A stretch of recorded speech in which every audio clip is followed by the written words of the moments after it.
Senator Riley, are you next? You have 20 seconds short of 4 minutes. Yeah. Can I welcome my constituency colleague, our Minister, here today, and say that I know, working with you in our constituency, that I know your bona fides in being concerned for the welfare of our farmers. I don't think that's an issue.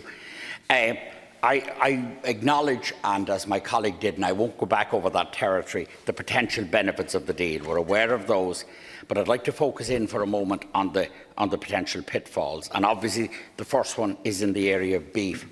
And it's a real concern, as beef farmers are in a very dreadful condition at the moment. Now, I do find it strange that store cattle, and maybe my two beef farming people here would tell me a little more about this. Store cattle, I gather, are a very good price, and yet the problem is at the fattening level. There's something wrong there somewhere, but anyway, that's another day's work. But the beef, I'd be very concerned that you said there will be equivalence of standards, Minister, and the government would be wanting that, needless to say.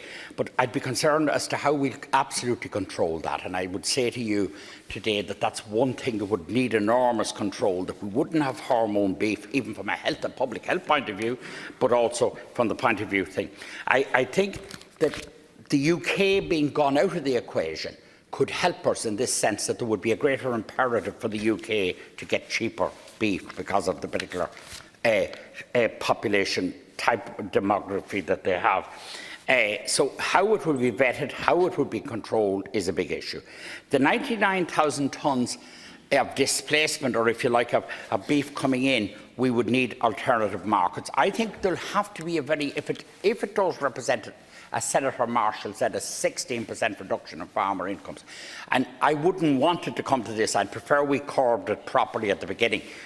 We would have to compensate our farmers directly and make up for that 16%. We cannot have a reduction of farmers' incomes, and there's no potential for that.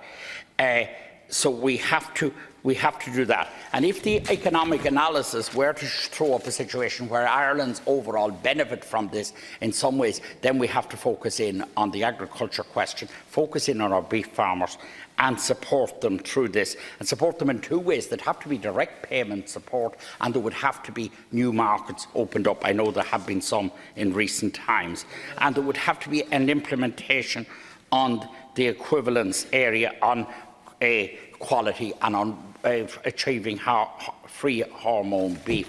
I also would, needless to say, coming from Cavan, want to stress the importance of the pig sector and the poultry sector and the beef. And I would make a point to you, Minister, that you don't need, but it needs to go on the public record, that the farms in Cavan and indeed Monaghan are not specifically beef or dairy, as there might be in the south of Ireland. You would have a small farm in Cavan where they'll rare store cattle, which are affected by the beef trade, and on the other hand, they'll have a small dairying enterprise, and both need protection.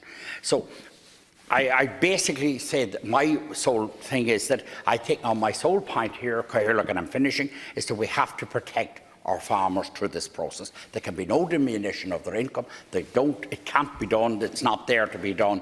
We have to save our small farmers and save our mixed farmers, who are neither beef nor dairy completely. Thank you. Thank you, Senator.